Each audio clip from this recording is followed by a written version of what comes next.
أعوذ بالله من الشيطان الرجيم. بسم الله الرحمن الرحيم. ألف لام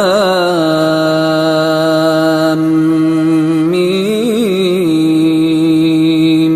ذلك الكتاب لا ريب فيه هدى للمتقين الذين يؤمنون بالغيب ويقيمون الصلاة ومما رزقناهم ينفقون والذين يؤمنون بما أنزل إليك وما أنزل من قبلك وبالآخرة هم يوقنون أولئك على هدى من ربهم وأولئك هم المفلحون. إن الذين كفروا سواء عليهم أأنذرتهم أم لم تنذرهم لا يؤمنون ختم الله على قلوبهم وعلى سمعهم وعلى أبصارهم غشاوة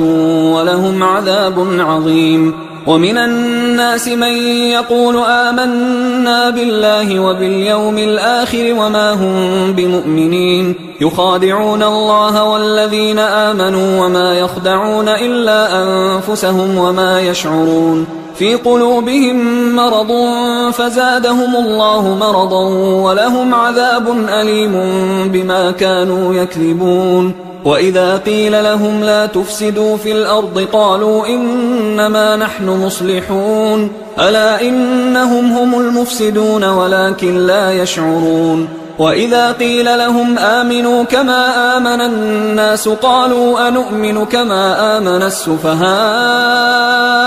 ألا إنهم هم السفهاء ولكن لا يعلمون. وإذا لقوا الذين آمنوا قالوا آمنا وإذا خلوا إلى شياطينهم قالوا إنا معكم إنما نحن مستهزئون الله يستهزئ بهم ويمدهم في طغيانهم يعمهون. أولئك الذين اشتروا الضلالة بالهدى فما ربحت تجارتهم وما كانوا مهتدين. مثلهم كمثل الذي استوقد نارا فلما أضاءت ما حوله ذهب الله بنورهم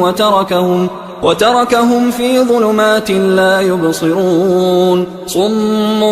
بكم عمي فهم لا يرجعون. أو كصيب من السماء فيه ظلمات ورعد وبرق يجعلون أصابعهم في آذانهم من الصواعق حذر الموت والله محيط بالكافرين. يكاد البرق يخطف أبصارهم كلما أضاء لهم مشوا فيه وإذا أظلم عليهم قاموا ولو شاء الله لذهب بسمعهم وأبصارهم إن الله على كل شيء قدير. يا أيها الناس اعبدوا ربكم الذي خلقكم والذين من قبلكم لعلكم تتقون الذي جعل لكم الأرض فراشا والسماء بناء وأنزل من السماء ماء فأخرج به من الثمرات رزقا لكم فلا تجعلوا لله أندادا وأنتم تعلمون. وإن كنتم في ريب مما نزلنا على عبدنا فأتوا بسورة من مثله وادعوا شهداءكم من دون الله إن كنتم صادقين فإن لم تفعلوا ولن تفعلوا فاتقوا النار التي وقودها الناس والحجارة أعدت للكافرين. وبشر الذين آمنوا وعملوا الصالحات أن لهم جنات تجري من تحتها الأنهار كلما رزقوا منها من ثمرة رزقا قالوا هذا الذي رزقنا من قبل وأتوا به متشابها ولهم فيها أزواج مطهرة وهم فيها خالدون. إن الله لا يستحيي أن يضرب مثلا ما بعوضة فما فوقها فأما الذين آمنوا فيعلمون أنه الحق من ربهم وأما الذين كفروا فيقولون ماذا أراد الله بهذا مثلا يضل به كثيرا ويهدي به كثيرا وما يضل به إلا الفاسقين الذين ينقضون عهد الله من بعد ميثاقه ويقطعون ما أمر الله به أن يوصل ويفسدون في الأرض أولئك هم الخاسرون. كيف تكفرون بالله وكنتم أمواتا فأحياكم ثم يميتكم ثم يحييكم ثم إليه ترجعون. هو الذي خلق لكم ما في الأرض جميعا ثم استوى إلى السماء فسواهن 7 سماوات وهو بكل شيء عليم. وإذ قال ربك للملائكة إني جاعل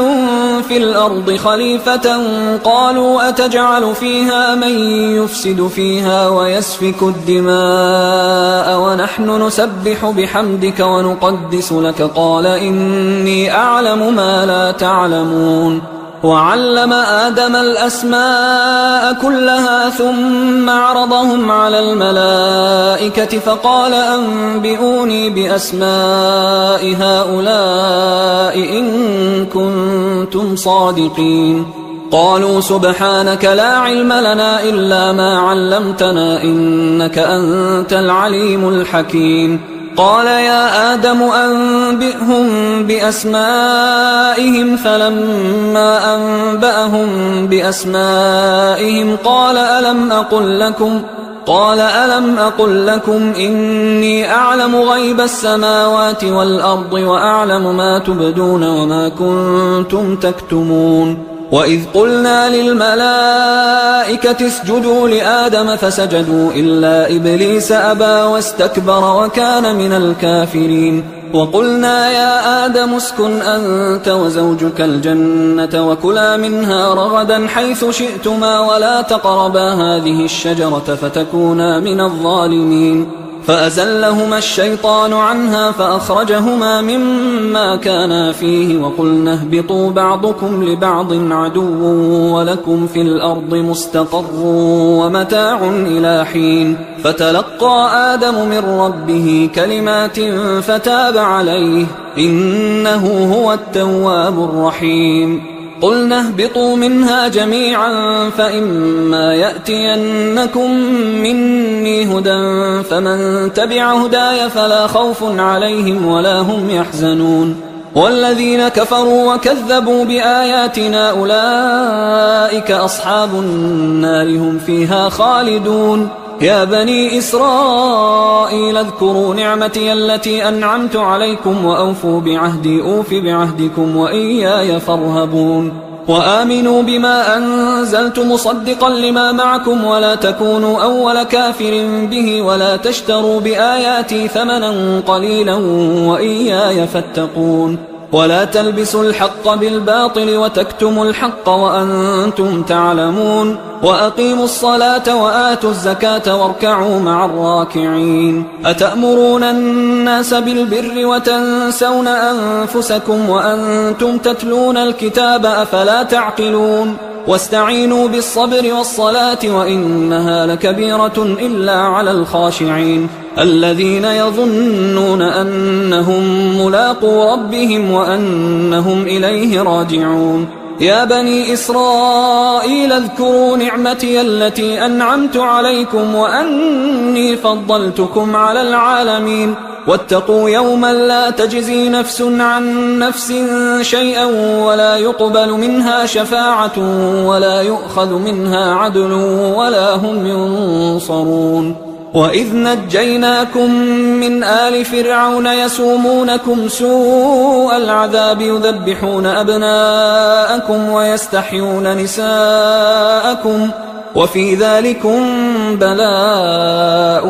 من ربكم عظيم. وإذ فرقنا بكم البحر فأنجيناكم وأغرقنا آل فرعون وأنتم تنظرون. وإذ واعدنا موسى 40 ليلة ثم اتخذتم العجل من بعده وأنتم ظالمون. ثم عفونا عنكم من بعد ذلك لعلكم تشكرون وإذ آتينا موسى الكتاب والفرقان لعلكم تهتدون وإذ قال موسى لقومه يا قوم إنكم ظلمتم أنفسكم باتخاذكم العجل فتوبوا إلى بارئكم فاقتلوا أنفسكم ذلكم خير لكم عند بارئكم فتاب عليكم إنه هو التواب الرحيم وإذ قلتم يا موسى لن نؤمن لك حتى نرى الله جهرة فأخذتكم الصاعقة وأنتم تنظرون ثم بعثناكم من بعد موتكم لعلكم تشكرون وظللنا عليكم الغمام وأنزلنا عليكم المن والسلوى كلوا من طيبات ما رزقناكم وما ظلمونا ولكن كانوا أنفسهم يظلمون وإذ قلنا ادخلوا هذه القرية فكلوا منها حيث شئتم رغدا وادخلوا الباب سجدا وقولوا حطة نغفر لكم خطاياكم وسنزيد المحسنين فبدل الذين ظلموا قولا غير الذي قيل لهم فأنزلنا على الذين ظلموا رجزا من السماء بما كانوا يفسقون وإذ استسقى موسى لقومه فقلنا اضرب بعصاك الحجر فانفجرت منه 12 عينا قد علم كل أناس مشربهم كلوا واشربوا من رزق الله ولا تعثوا في الأرض مفسدين وإذ قلتم يا موسى لن نصبر على طعام واحد فادع لنا ربك يخرج لنا مما تنبت الأرض من بقلها وقثائها وفومها وعدسها وبصلها قال أتستبدلون الذي هو أدنى بالذي هو خير اهبطوا مصرا فإن لكم ما سألتم وضربت عليهم الذلة والمسكنة وباءوا بغضب من الله ذلك بأنهم كانوا يكفرون بآيات الله ويقتلون النبيين بغير الحق ذلك بما عصوا وكانوا يعتدون إن الذين آمنوا والذين هادوا والنصارى والصابئين من آمن بالله واليوم الآخر وعمل صالحا فلهم أجرهم عند ربهم ولا خوف عليهم ولا هم يحزنون وإذ أخذنا ميثاقكم ورفعنا فوقكم الطور خذوا ما آتيناكم بقوة واذكروا ما فيه لعلكم تتقون ثم توليتم من بعد ذلك فلولا فضل الله عليكم ورحمته لكنتم من الخاسرين ولقد علمتم الذين اعتدوا منكم في السبت فقلنا لهم كونوا قردة خاسئين فجعلناها نكالا لما بين يديها وما خلفها وموعظة للمتقين وإذ قال موسى لقومه إن الله يأمركم أن تذبحوا بقرة قالوا أتتخذنا هزوا قال أعوذ بالله أن أكون من الجاهلين قالوا ادع لنا ربك يبين لنا ما هي قال إنه يقول إنها بقرة لا فارض ولا بكر عوان بين ذلك فافعلوا ما تؤمرون قالوا ادع لنا ربك يبين لنا ما لونها قال إنه يقول إنها بقرة صفراء فاقع لونها تسر الناظرين قالوا ادع لنا ربك يبين لنا ما هي إن البقرة شابه علينا وإنا إن شاء الله لمهتدون قال إنه يقول إنها بقرة لا ذلول تثير الأرض ولا تسقي الحرث مسلمة لا شية فيها قالوا الآن جئت بالحق فذبحوها وما كادوا يفعلون وإذ قتلتم نفسا فادارأتم فيها والله مخرج ما كنتم تكتمون فقلنا اضربوه ببعضها كذلك يحيي الله الموتى ويريكم آياته لعلكم تعقلون ثم قست قلوبكم من بعد ذلك فهي كالحجارة أو أشد قسوة وإن من الحجارة لما يتفجر منه الأنهار وإن منها لما يشقق فيخرج منه الماء وإن منها لما يهبط من خشية الله وما الله بغافل عما تعملون أفتطمعون أن يؤمنوا لكم وقد كان فريق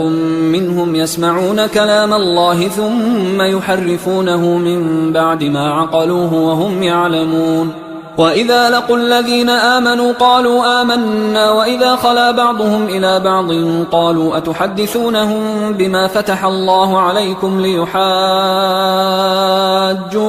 به عند ربكم أفلا تعقلون أولا يعلمون أن الله يعلم ما يسرون وما يعلنون ومنهم أميون لا يعلمون الكتاب إلا أماني وإنهم إلا يظنون فويل للذين يكتبون الكتاب بأيديهم ثم يقولون هذا من عند الله ليشتروا به ثمنا قليلا فويل لهم مما كتبت أيديهم وويل لهم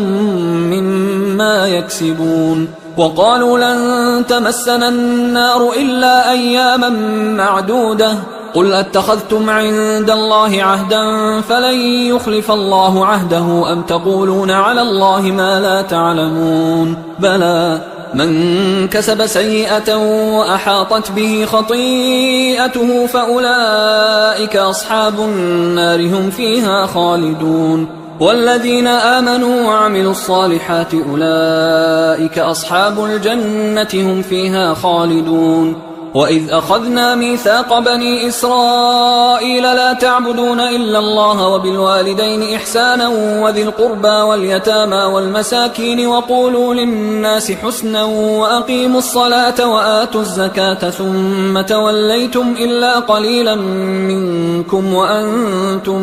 معرضون وإذ أخذنا ميثاقكم لا تسفكون دماءكم ولا تخرجون أنفسكم من دياركم ثم أقررتم وأنتم تشهدون ثم أنتم هؤلاء تقتلون أنفسكم وتخرجون فريقا منكم من ديارهم تظاهرون عليهم بالإثم والعدوان وإن يأتوكم أسارى تفادوهم وهو محرم عليكم إخراجهم أفتؤمنون ببعض الكتاب وتكفرون ببعض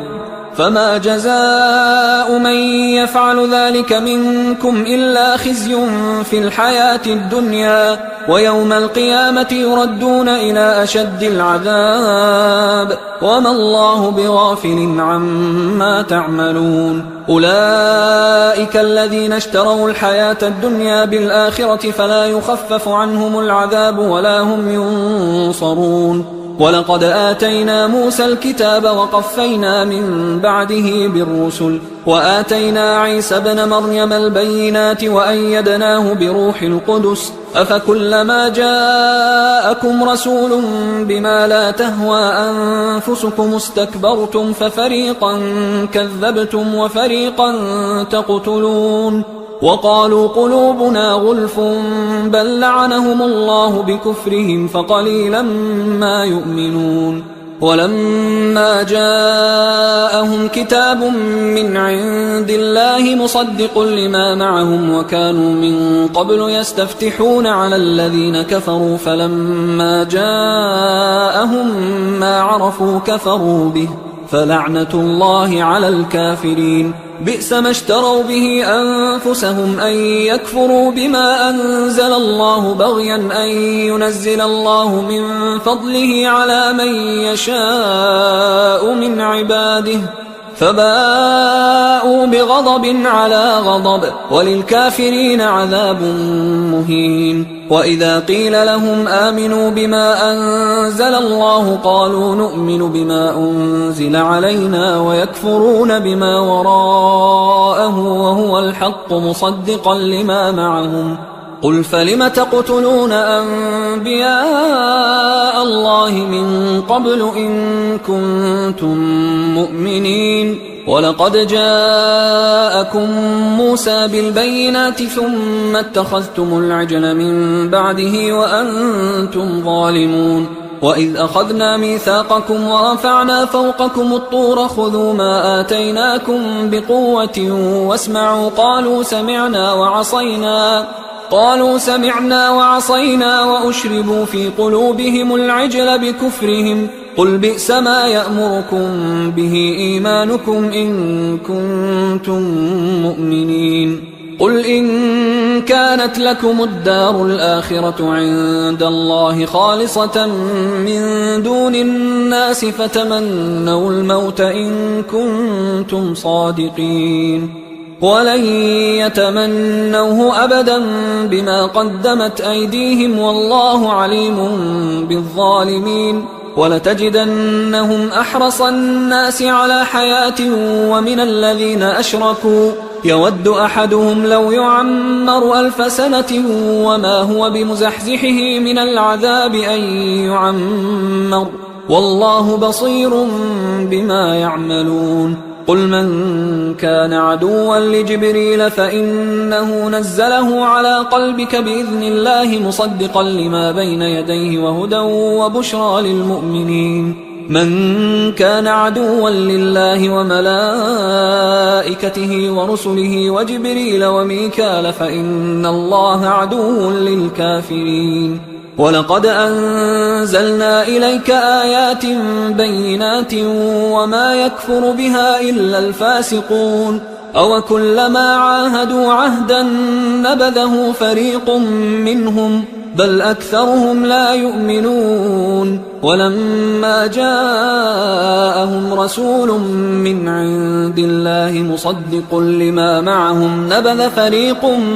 من الذين أوتوا الكتاب كتاب الله وراء ظهورهم كأنهم لا يعلمون واتبعوا ما تتلو الشياطين على ملك سليمان وما كفر سليمان ولكن الشياطين كفروا يعلمون الناس السحر وما أنزل على الملكين ببابل هاروت وماروت وما يعلمان من أحد حتى يقولا إنما نحن فتنة فلا تكفر فيتعلمون منهما ما يفرقون به بين المرء وزوجه وما هم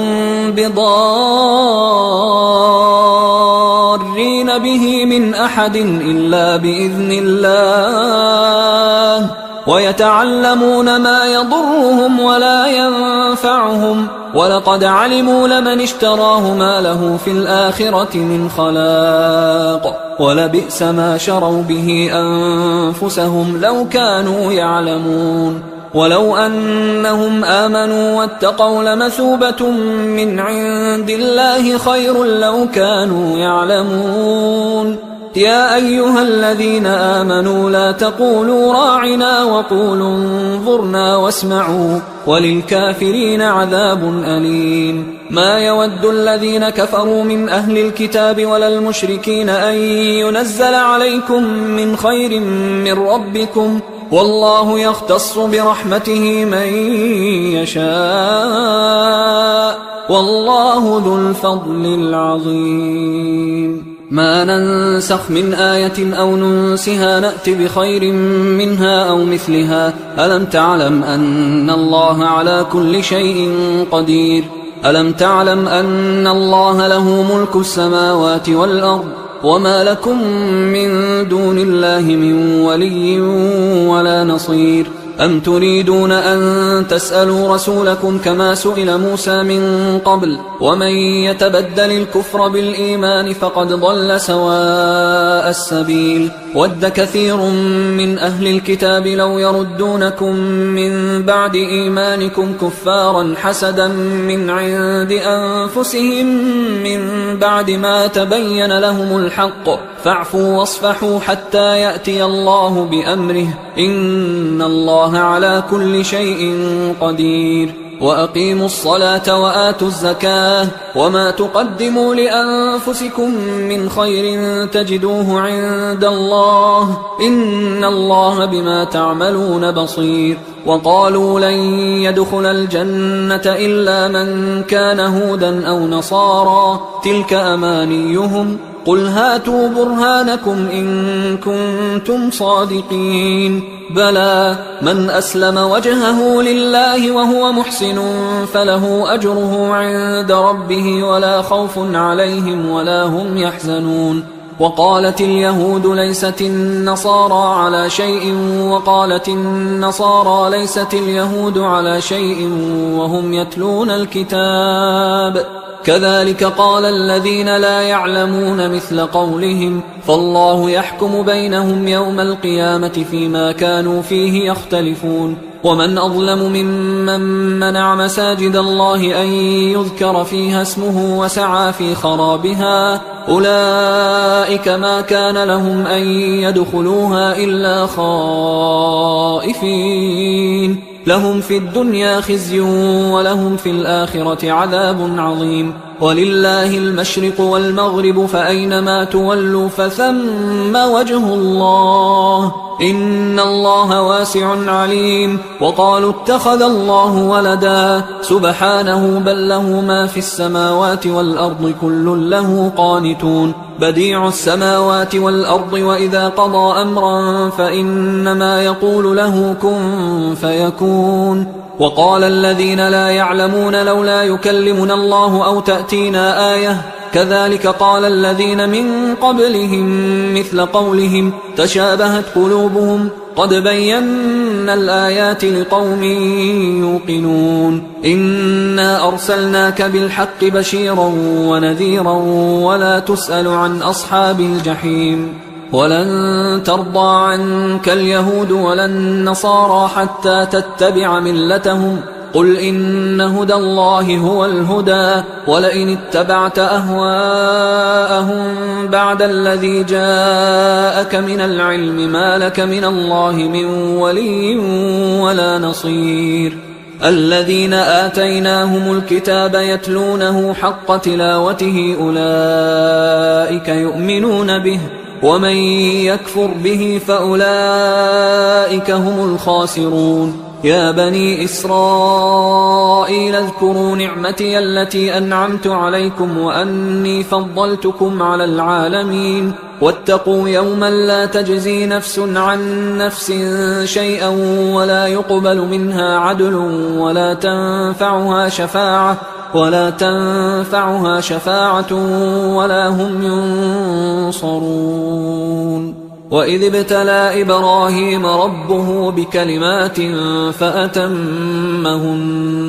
قال إني جاعلك للناس إماما قال ومن ذريتي قال لا ينال عهد الظالمين. وإذ جعلنا البيت مثابة للناس وأمنا واتخذوا من مقام إبراهيم مصلى وعهدنا إلى إبراهيم وإسماعيل أن طهرا بيتي للطائفين والعاكفين والركع السجود. وإذ قال إبراهيم رب اجعل هذا بلدا آمنا وارزق أهله من الثمرات من آمن منهم بالله واليوم الآخر قال ومن كفر فأمتعه قليلا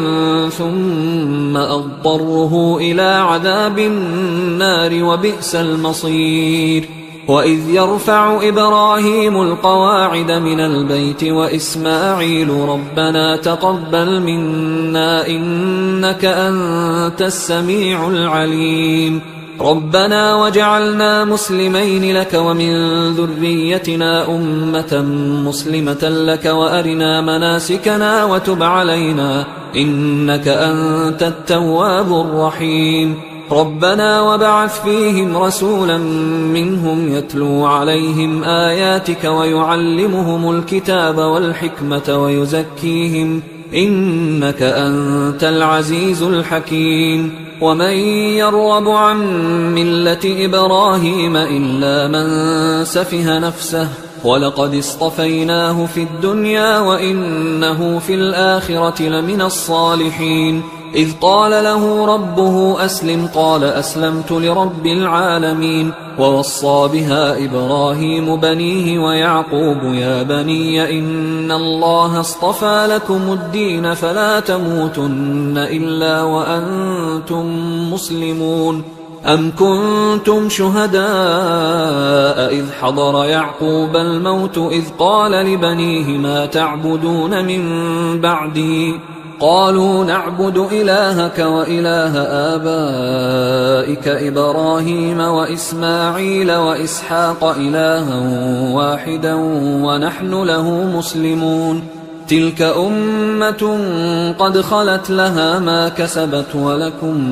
ما كسبتم ولا تسألون عما كانوا يعملون. وقالوا كونوا هودا أو نصارى تهتدوا قل بل ملة إبراهيم حنيفا وما كان من المشركين. قولوا آمنا بالله وما أنزل إلينا وما أنزل إلى إبراهيم وإسماعيل وإسحاق ويعقوب والأسباط وما أوتي موسى وعيسى وما أوتي النبيون من ربهم لا نفرق بين أحد منهم ونحن له مسلمون. فإن آمنوا بمثل ما آمنتم به فقد اهتدوا وإن تولوا فإنما هم في شقاق فسيكفيكهم الله وهو السميع العليم. صبغة الله ومن أحسن من الله صبغة ونحن له عابدون. قل أتحاجوننا في الله وهو ربنا وربكم ولنا أعمالنا ولكم أعمالكم ونحن له مخلصون. أم تقولون إن إبراهيم وإسماعيل وإسحاق ويعقوب والأسباط كانوا هودا أو نصارى قل أأنتم أعلم أم الله ومن أظلم ممن كتم شهادة عنده من الله وما الله بغافل عما تعملون. تلك أمة قد خلت لها ما كسبت ولكم ما كسبتم ولا تسألون عما كانوا يعملون. سيقول السفهاء من الناس ما ولاهم عن قبلتهم التي كانوا عليها قل لله المشرق والمغرب يهدي من يشاء إلى صراط مستقيم. وكذلك جعلناكم أمة وسطا لتكونوا شهداء على الناس ويكون الرسول عليكم شهيدا. وما جعلنا القبلة التي كنت عليها إلا لنعلم من يتبع الرسول ممن ينقلب على عقبيه وإن كانت لكبيرة إلا على الذين هدى الله وما كان الله ليضيع إيمانكم إن الله بالناس لرؤوف رحيم. قد نرى تقلب وجهك في السماء فلنولينك قبلة ترضاها فول وجهك شطر المسجد الحرام وحيث ما كنتم فولوا وجوهكم شطره وإن الذين أوتوا الكتاب ليعلمون أنه الحق من ربهم وما الله بغافل عما يعملون. ولئن أتيت الذين أوتوا الكتاب بكل آية ما تبعوا قبلتك وما أنت بتابع قبلتهم وما بعضهم بتابع قبلة بعض ولئن اتبعت أهواءهم من بعد ما جاءك من العلم إنك إذا لمن الظالمين. الذين آتيناهم الكتاب يعرفونه كما يعرفون أبناءهم وإن فريقا منهم ليكتمون الحق وهم يعلمون الحق من ربك فلا تكونن من الممترين ولكل وجهة هو موليها فاستبقوا الخيرات أينما تكونوا يأت بكم الله جميعا إن الله على كل شيء قدير ومن حيث خرجت فول وجهك شطر المسجد الحرام وإنه للحق من ربك وما الله بغافل عما تعملون ومن حيث خرجت فول وجهك شطر المسجد الحرام وحيث ما كنتم فولوا وجوهكم شطره لئلا يكون للناس عليكم حجة إلا الذين ظلموا منهم فلا تخشوهم واخشوني ولأتم نعمتي عليكم ولعلكم تهتدون كما أرسلنا فيكم رسولا منكم يتلو عليكم آياتنا ويزكيكم ويعلمكم الكتاب والحكمة ويعلمكم ما لم تكونوا تعلمون فاذكروني أذكركم واشكروا لي ولا تكفرون يا أيها الذين آمنوا استعينوا بالصبر والصلاة إن الله مع الصابرين ولا تقولوا لمن يقتل في سبيل الله أموات بل أحياء ولكن لا تشعرون ولنبلونكم بشيء من الخوف والجوع ونقص من الأموال والأنفس والثمرات وبشر الصابرين الذين إذا أصابتهم مصيبة قالوا إنا لله وإنا إليه راجعون أولئك عليهم صلوات من ربهم ورحمة وأولئك هم المهتدون إن الصفا والمروة من شعائر الله فمن حج البيت أو اعتمر فلا جناح عليه أن يطوف بهما ومن تطوع خيرا فإن الله شاكر عليم إن الذين يكتمون ما أنزلنا من البينات والهدى من بعد ما بيناه للناس في الكتاب أولئك يلعنهم الله ويلعنهم اللاعنون إلا الذين تابوا وأصلحوا وبينوا فأولئك أتوب عليهم وأنا التواب الرحيم إن الذين كفروا وماتوا وهم كفار أولئك عليهم لعنة الله والملائكة والناس أجمعين خالدين فيها لا يخفف عنهم العذاب ولا هم ينظرون وإلهكم إله واحد لا إله إلا هو الرحمن الرحيم إن في خلق السماوات والأرض واختلاف الليل والنهار والفلك التي تجري في البحر بما ينفع الناس وما أنزل الله من السماء من ماء فأحيا به الأرض بعد موتها وبث فيها من كل دابة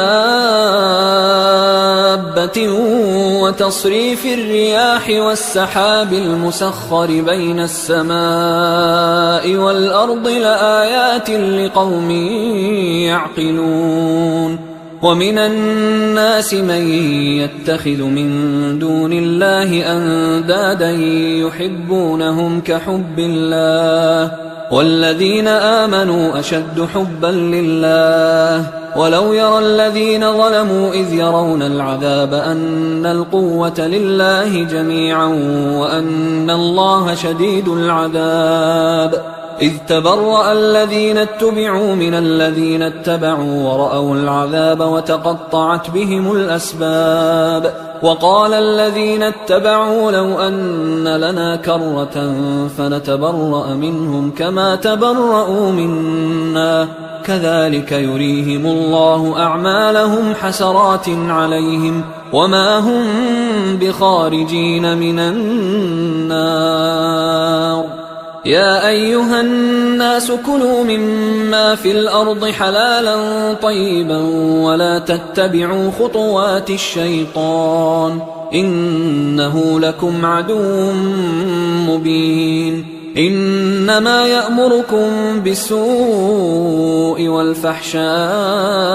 وأن تقولوا على الله ما لا تعلمون وإذا قيل لهم اتبعوا ما أنزل الله قالوا بل نتبع ما ألفينا عليه آباءنا أولو كان آباؤهم لا يعقلون شيئا ولا يهتدون ومثل الذين كفروا كمثل الذي ينعق بما لا يسمع إلا دعاء ونداء صم بكم عمي فهم لا يعقلون يا أيها الذين آمنوا كلوا من طيبات ما رزقناكم واشكروا لله إن كنتم إياه تعبدون إنما حرم عليكم الميتة والدم ولحم الخنزير وما أهل به لغير الله فمن اضطر غير باغ ولا عاد فلا إثم عليه إن الله غفور رحيم إن الذين يكتمون ما أنزل الله من الكتاب ويشترون به ثمنا قليلا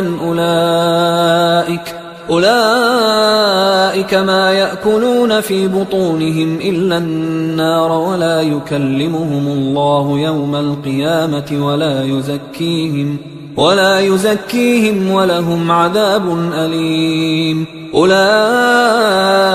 الذين اشتروا الضلالة بالهدى والعذاب بالمغفرة فما أصبرهم على النار ذلك بأن الله نزل الكتاب بالحق وإن الذين اختلفوا في الكتاب لفي شقاق بعيد ليس البر أن تولوا وجوهكم قبل المشرق والمغرب ولكن البر من آمن بالله واليوم الآخر والملائكة والكتاب والنبيين وآتى المال على حبه ذوي القربى واليتامى والمساكين وابن السبيل والسائلين وفي الرقاب وأقام الصلاة وآتى الزكاة والموفون بعهدهم إذا عاهدوا والصابرين في البأساء والضراء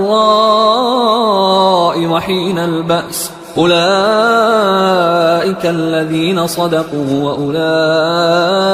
هم المتقون يا أيها الذين آمنوا كتب عليكم القصاص في القتلى الحر بالحر والعبد بالعبد والأنثى بالأنثى فمن عفي له من أخيه شيء فاتباع بالمعروف وأداء إليه بإحسان ذلك تخفيف من ربكم ورحمة فمن اعتدى بعد ذلك فله عذاب أليم ولكم في القصاص حياة يا أولي الألباب لعلكم تتقون كتب عليكم إذا حضر أحدكم الموت إن ترك خيرا الوصية للوالدين والأقربين بالمعروف حقا على المتقين فمن بدله بعدما سمعه فإنما إثمه على الذين يبدلونه إن الله سميع عليم فمن خاف من موص جنفا أو إثما فأصلح بينهم فلا إثم عليه إن الله غفور رحيم.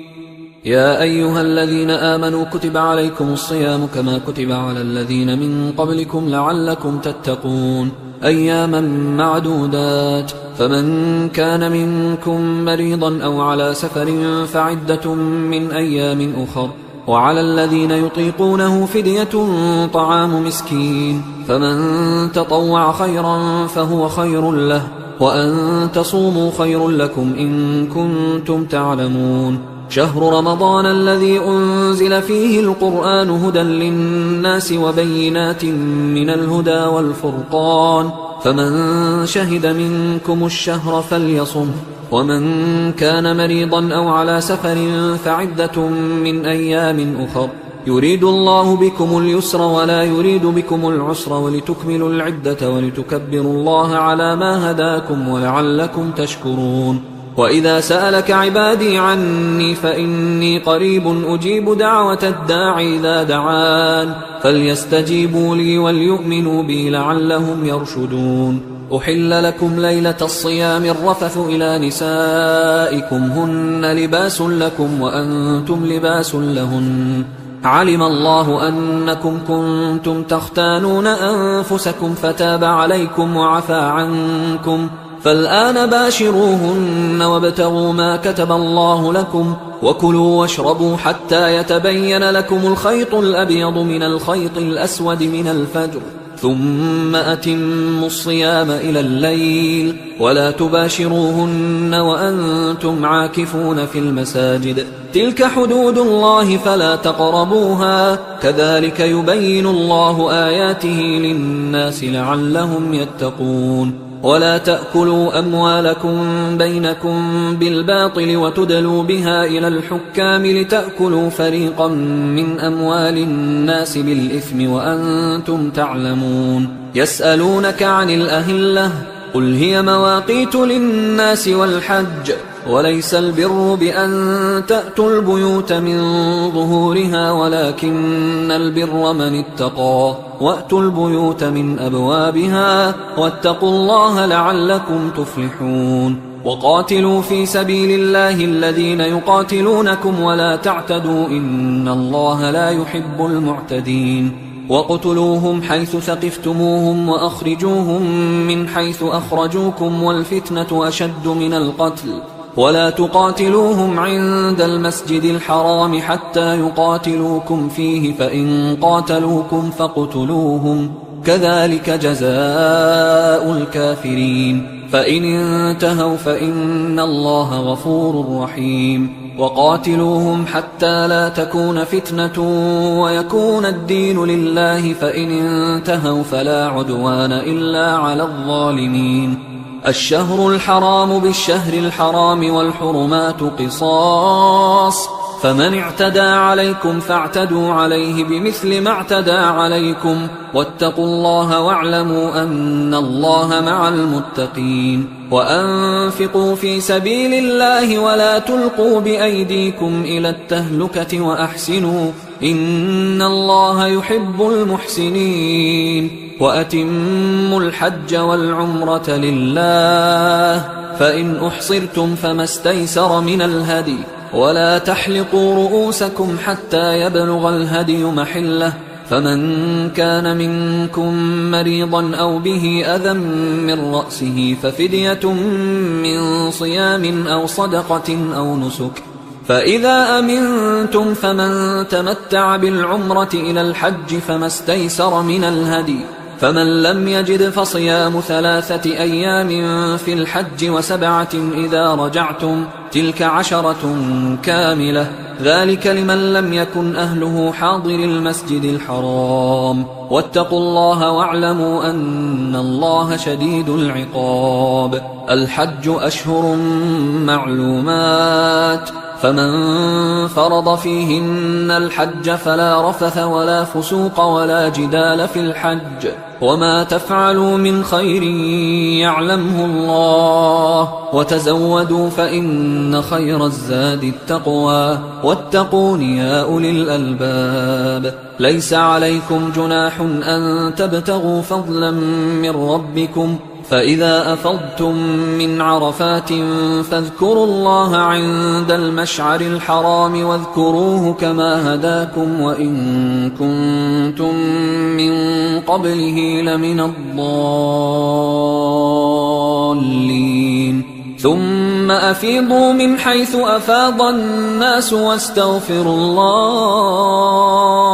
إن الله غفور رحيم فإذا قضيتم مناسككم فاذكروا الله كذكركم آباءكم أو أشد ذكرا فمن الناس من يقول ربنا آتنا في الدنيا وما له في الآخرة من خلاق ومنهم من يقول ربنا آتنا في الدنيا حسنة وفي الآخرة حسنة وقنا عذاب النار أولئك لهم نصيب مما كسبوا والله سريع الحساب واذكروا الله في أيام معدودات فمن تعجل في يومين فلا إثم عليه ومن تأخر فلا إثم عليه لمن اتقى واتقوا الله واعلموا أنكم إليه تحشرون ومن الناس من يعجبك قوله في الحياة الدنيا ويشهد الله على ما في قلبه وهو ألد الخصام وإذا تولى سعى في الأرض ليفسد فيها ويهلك الحرث والنسل والله لا يحب الفساد وإذا قيل له اتق الله أخذته العزة بالإثم فحسبه جهنم ولبئس المهاد ومن الناس من يشري نفسه ابتغاء مرضات الله والله رؤوف بالعباد يا أيها الذين آمنوا ادخلوا في السلم كافة ولا تتبعوا خطوات الشيطان إنه لكم عدو مبين فإن زللتم من بعد ما جاءتكم البينات فاعلموا أن الله عزيز حكيم هل ينظرون إلا أن يأتيهم الله في ظلل من الغمام والملائكة وقضي الأمر وإلى الله ترجع الأمور سل بني إسرائيل كم آتيناهم من آية بينة ومن يبدل نعمة الله من بعد ما جاءته فإن الله شديد العقاب زين للذين كفروا الحياة الدنيا ويسخرون من الذين آمنوا والذين اتقوا فوقهم يوم القيامة والله يرزق من يشاء بغير حساب كان الناس أمة واحدة فبعث الله النبيين مبشرين ومنذرين وأنزل معهم الكتاب بالحق ليحكم بين الناس فيما اختلفوا فيه وما اختلف فيه إلا الذين أوتوه من بعد ما جاءتهم البينات بغيا بينهم فهدى الله الذين آمنوا لما اختلفوا فيه من الحق بإذنه والله يهدي من يشاء إلى صراط مستقيم أم حسبتم أن تدخلوا الجنة ولما يأتكم مثل الذين خلوا من قبلكم مستهم البأساء والضراء وزلزلوا حتى يقول الرسول والذين آمنوا معه متى نصر الله ألا إن نصر الله قريب يسألونك ماذا ينفقون قل ما أنفقتم من خير فللوالدين والأقربين واليتامى والمساكين وابن السبيل وما تفعلوا من خير فإن الله به عليم كتب عليكم القتال وهو كره لكم وعسى أن تكرهوا شيئا وهو خير لكم وعسى أن تحبوا شيئا وهو شر لكم والله يعلم وأنتم لا تعلمون يسألونك عن الشهر الحرام قتال فيه قل قتال فيه كبير وصد عن سبيل الله وكفر به والمسجد الحرام وإخراج أهله منه أكبر عند الله والفتنة أكبر من القتل ولا يزالون يقاتلونكم حتى يردوكم عن دينكم إن استطاعوا ومن يرتدد منكم عن دينه فيمت وهو كافر فأولئك حبطت أعمالهم في الدنيا والآخرة وأولئك أصحاب النار هم فيها خالدون إن الذين آمنوا والذين هاجروا وجاهدوا في سبيل الله أولئك يرجون رحمة الله والله غفور رحيم يسألونك عن الخمر والميسر قل فيهما إثم كبير ومنافع للناس وإثمهما أكبر من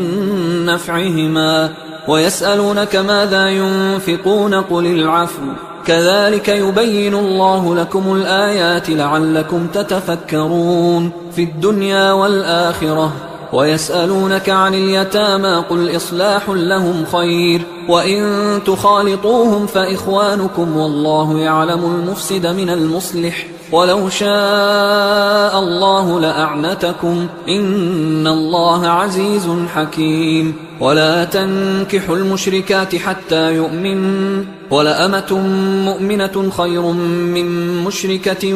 ولو أعجبتكم ولا تنكحوا المشركين حتى يؤمنوا ولعبد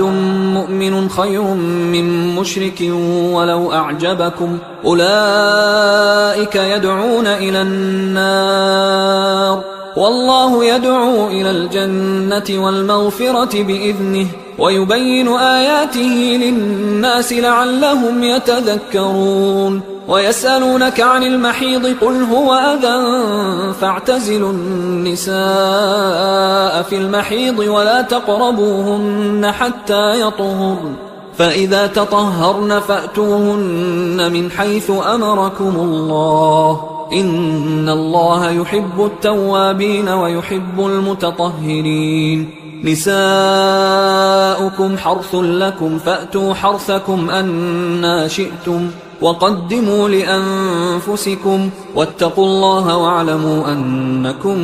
ملاقوه وبشر المؤمنين ولا تجعلوا الله عرضة لأيمانكم أن تبروا وتتقوا وتصلحوا بين الناس والله سميع عليم لا يؤاخذكم الله باللغو في أيمانكم ولكن يؤاخذكم بما كسبت قلوبكم والله غفور حليم للذين يؤلون من نسائهم تربص 4 أشهر فإن فاءوا فإن الله غفور رحيم وإن عزموا الطلاق فإن الله سميع عليم والمطلقات يتربصن بأنفسهن 3 قروء ولا يحل لهن أن يكتمن ما خلق الله في أرحامهن إن كن يؤمن بالله واليوم الآخر وبعولتهن أحق بردهن في ذلك إن أرادوا إصلاحا ولهن مثل الذي عليهن بالمعروف وللرجال عليهن درجة والله عزيز حكيم الطلاق 2 فإمساك بمعروف أو تسريح بإحسان ولا يحل لكم أن تأخذوا مما آتيتموهن شيئا إلا أن يخافا ألا يقيما حدود الله فإن خفتم ألا يقيما حدود الله فلا جناح عليهما فيما افتدت به، تلك حدود الله فلا تعتدوها، ومن يتعد حدود الله فأولئك هم الظالمون. فإن طلقها فلا تحل له من بعد حتى تنكح زوجا غيره، فإن طلقها فلا جناح عليهما أن يتراجعا إن ظنا أن يقيما حدود الله، وتلك حدود الله يبينها لقوم يعلمون. وإذا طلقتم النساء فبلغن أجلهن فأمسكوهن بمعروف أو سرحوهن بمعروف، ولا تمسكوهن ضرارا لتعتدوا، ومن يفعل ذلك فقد ظلم نفسه. ولا تتخذوا آيات الله هزوا، واذكروا نعمة الله عليكم وما أنزل عليكم من الكتاب والحكمة يعظكم به، واتقوا الله واعلموا أن الله بكل شيء عليم. وإذا طلقتم النساء فبلغن أجلهن فلا تعضلوهن أن ينكحن أزواجهن إذا تراضوا بينهم بالمعروف، ذلك يوعظ به من كان منكم يؤمن بالله واليوم الآخر، ذلكم أزكى لكم وأطهر، والله يعلم وأنتم لا تعلمون. والوالدات يرضعن أولادهن حولين كاملين لمن أراد أن يتم الرضاعة، وعلى المولود له رزقهن وكسوتهن بالمعروف، لا تكلف نفس إلا وسعها، لا تضار والدة بولدها ولا مولود له بولده، وعلى الوارث مثل ذلك، فإن أرادا فصالا عن تراض منهما وتشاور فلا جناح عليهما. وإن أردتم أن تسترضعوا أولادكم فلا جناح عليكم إذا سلمتم ما آتيتم بالمعروف، واتقوا الله واعلموا أن الله بما تعملون بصير. والذين يتوفون منكم ويذرون أزواجا يتربصن بأنفسهن 4 أشهر وعشرا، فإذا بلغن أجلهن فلا جناح عليكم فيما فعلن في أنفسهن بالمعروف، والله بما تعملون خبير. ولا جناح عليكم فيما عرضتم به من خطبة النساء أو أكننتم في أنفسكم، علم الله أنكم ستذكرونهن ولكن لا تواعدوهن سرا إلا أن تقولوا قولا معروفا، ولا تعزموا عقدة النكاح حتى يبلغ الكتاب أجله، واعلموا أن الله يعلم ما في أنفسكم فاحذروه، واعلموا أن الله غفور حليم. لا جناح عليكم إن طلقتم النساء ما لم تمسوهن أو تفرضوا لهن فريضة، ومتعوهن على الموسع قدره وعلى المقتر قدره متاعا بالمعروف حقا على المحسنين. وإن طلقتموهن من قبل أن تمسوهن وقد فرضتم لهن فريضة فنصف ما فرضتم إلا أن يعفون أو يعفو الذي بيده عقدة النكاح، وأن تعفوا أقرب للتقوى، ولا تنسوا الفضل بينكم، إن الله بما تعملون بصير. حافظوا على الصلوات والصلاة الوسطى وقوموا لله قانتين، فإن خفتم فرجالا أو ركبانا، فإذا أمنتم فاذكروا الله كما علمكم ما لم تكونوا تعلمون. والذين يتوفون منكم ويذرون أزواجا وصية لأزواجهم متاعا إلى الحول غير إخراج، فإن خرجن فلا جناح عليكم فيما فعلن في أنفسهن من معروف، والله عزيز حكيم. وللمطلقات متاع بالمعروف حقا على المتقين، كذلك يبين الله لكم آياته لعلكم تعقلون. ألم تر إلى الذين خرجوا من ديارهم وهم ألوف حذر الموت فقال لهم الله موتوا ثم أحياهم، إن الله لذو فضل على الناس ولكن أكثر الناس لا يشكرون وقاتلوا في سبيل الله واعلموا أن الله سميع عليم من ذا الذي يقرض الله قرضا حسنا فيضاعفه له أضعافا كثيرة والله يقبض ويبسط وإليه ترجعون ألم تر إلى الملأ من بني إسرائيل من بعد موسى إذ قالوا لنبي له مبعث لنا ملكا نقاتل في سبيل الله قال هل عسيتم إن كتب عليكم القتال ألا تقاتلوا قالوا وما لنا ألا نقاتل في سبيل الله وقد أخرجنا من ديارنا وأبنائنا فلما كتب عليهم القتال تولوا إلا قليلا منهم والله عليم بالظالمين وقال لهم نبيهم إن الله قد بعث لكم طالوت ملكا قالوا أنى يكون له الملك علينا ونحن أحق بالملك منه ولم يؤت سعة من المال قال إن الله اصطفاه عليكم وزاده بسطة في العلم والجسم والله يؤتي ملكه من يشاء والله واسع عليم وقال لهم نبيهم إن آية ملكه أن يأتيكم التابوت فيه سكينة من ربكم وبقية مما ترك آل موسى وآل هارون تحمله الملائكة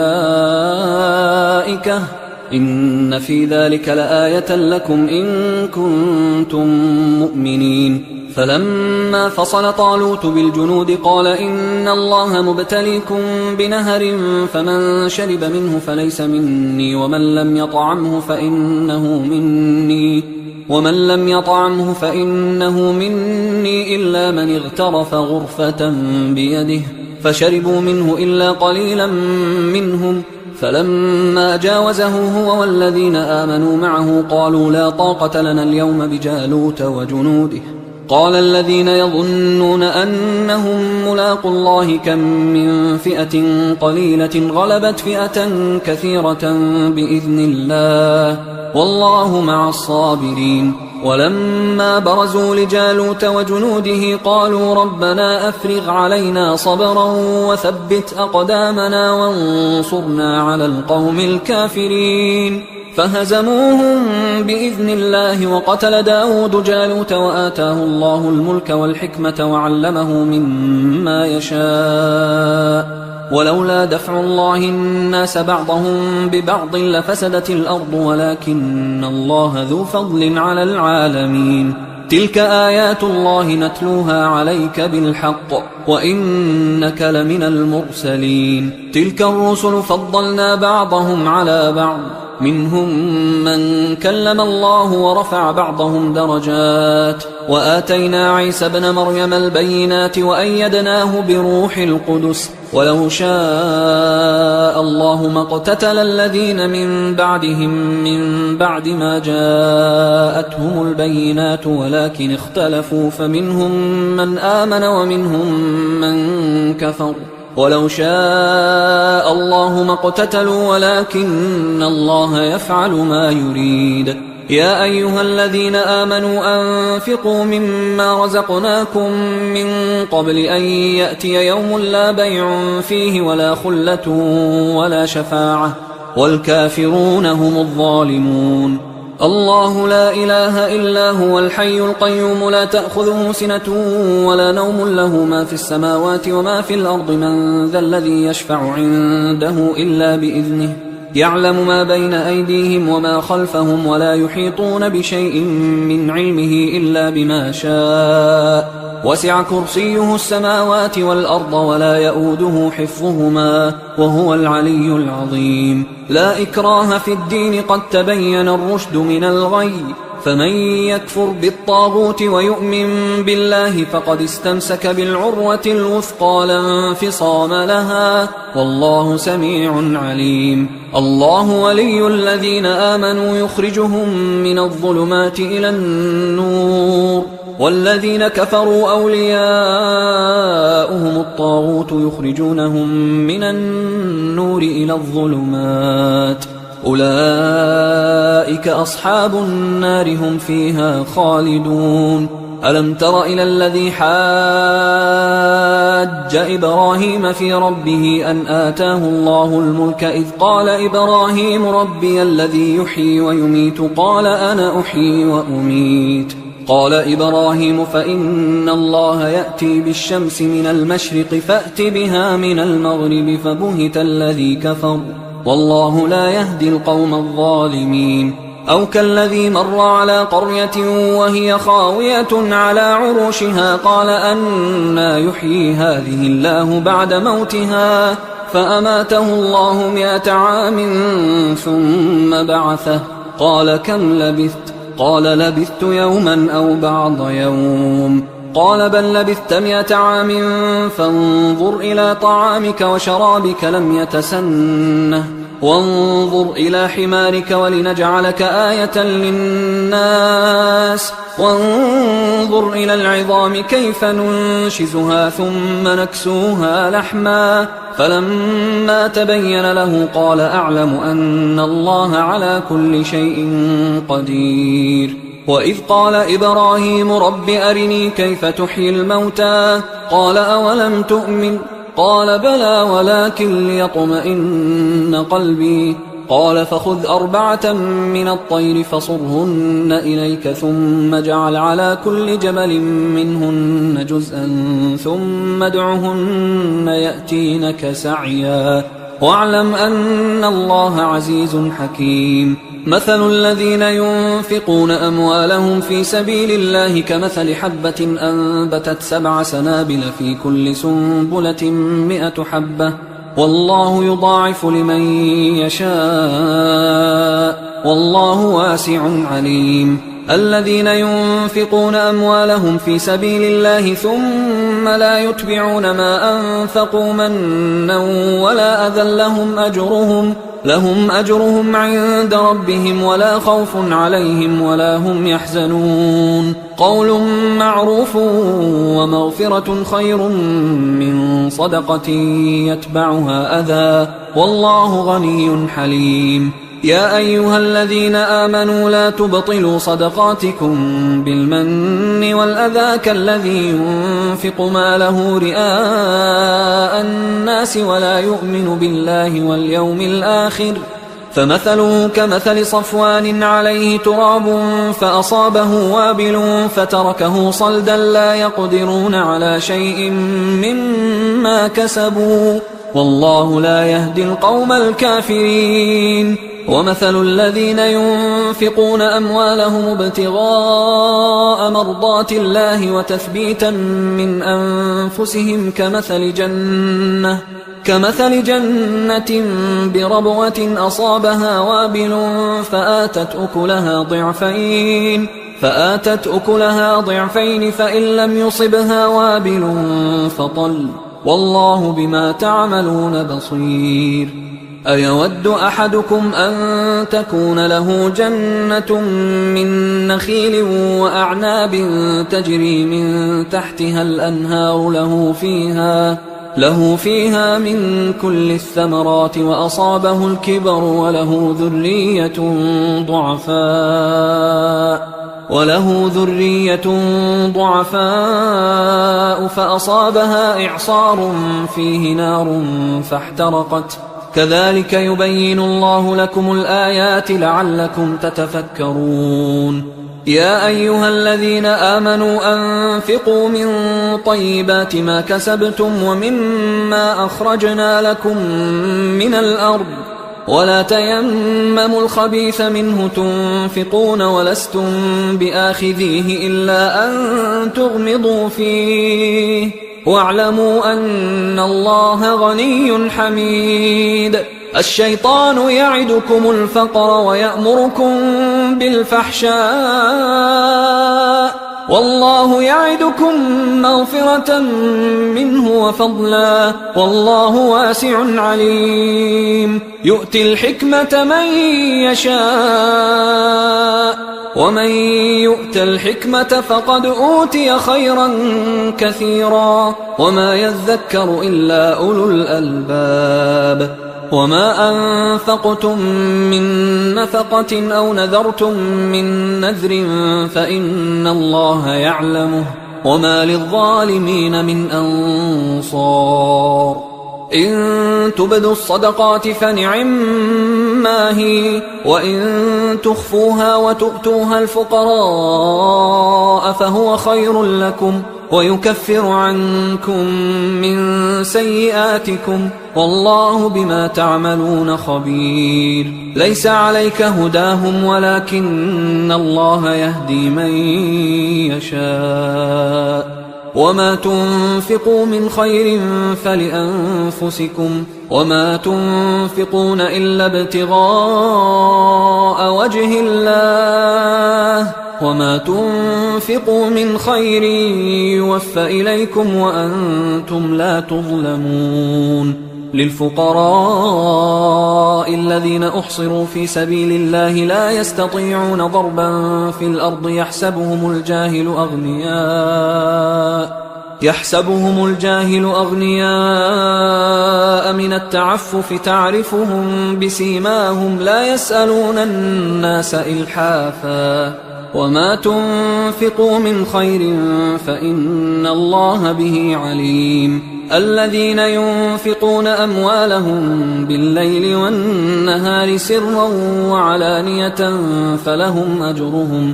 فلهم أجرهم عند ربهم ولا خوف عليهم ولا هم يحزنون الذين يأكلون الربا لا يقومون إلا كما يقوم الذي يتخبطه الشيطان من المس ذلك بأنهم قالوا إنما البيع مثل الربا وأحل الله البيع وحرم الربا فمن جاءه موعظة من ربه فانتهى فله ما سلف وأمره إلى الله ومن عاد فأولئك أصحاب النار هم فيها خالدون يمحق الله الربا ويربي الصدقات والله لا يحب كل كفار أثيم إن الذين آمنوا وعملوا الصالحات وأقاموا الصلاة وآتوا الزكاة لهم أجرهم عند ربهم ولا خوف عليهم ولا هم يحزنون يا أيها الذين آمنوا اتقوا الله وذروا ما بقي من الربا إن كنتم مؤمنين فإن لم تفعلوا فأذنوا بحرب من الله ورسوله وإن تبتم فلكم رؤوس أموالكم لا تظلمون ولا تظلمون وإن كان ذو عسرة فنظرة إلى ميسرة وأن تصدقوا خير لكم إن كنتم تعلمون واتقوا يوما ترجعون فيه إلى الله ثم توفى كل نفس ما كسبت وهم لا يظلمون يا أيها الذين آمنوا إذا تداينتم بدين إلى أجل مسمى فاكتبوه وليكتب بينكم كاتب بالعدل ولا يأب كاتب أن يكتب كما علمه الله فليكتب وليملل الذي عليه الحق وليتق الله ربه ولا يبخس منه شيئا فإن كان الذي عليه الحق سفيها أو ضعيفا أو لا يستطيع أن يمله فليملل وليه بالعدل واستشهدوا شهيدين من رجالكم فإن لم يكونا رجلين فرجل وامرأتان ممن ترضون من الشهداء أن تضل إحداهما فتذكر إحداهما الأخرى ولا يأبى الشهداء إذا ما دعوا ولا تسأموا أن تكتبوه صغيرا أو كبيرا إلى أجله ذلكم أقسط عند الله وأقوم للشهادة وأدنى أن لا ترتابوا إلا أن تكون تجارة حاضرة تديرونها بينكم فليس عليكم جناح ألا تكتبوها وأشهدوا إذا تبايعتم ولا يضار كاتب ولا شهيد وإن تفعلوا فإنه فسوق بكم واتقوا الله ويعلمكم الله والله بكل شيء عليم وإن كنتم على سفر ولم تجدوا كاتبا فرهان مقبوضة، فإن أمن بعضكم بعضا فليؤدي الذي اؤتمن أمانته وليتق الله ربه ولا تكتموا الشهادة، ومن يكتمها فإنه آثم قلبه والله بما تعملون عليم. لله ما في السماوات وما في الأرض، وإن تبدوا ما في أنفسكم أو تخفوه يحاسبكم به الله فيغفر لمن يشاء ويعذب من يشاء والله على كل شيء قدير. آمن الرسول بما أنزل إليه من ربه والمؤمنون كل آمن بالله وملائكته وكتبه ورسله لا نفرق بين أحد من رسله وقالوا سمعنا وأطعنا غفرانك ربنا وإليك المصير. لا يكلف الله نفسا إلا وسعها، لها ما كسبت وعليها ما اكتسبت. ربنا لا تؤاخذنا إن نسينا أو أخطأنا، ربنا ولا تحمل علينا إصرا كما حملته على الذين من قبلنا، ربنا ولا تحملنا ما لا طاقة لنا به واعف عنا واغفر لنا وارحمنا أنت مولانا فانصرنا على القوم الكافرين. حصريا على قارئ القرآن.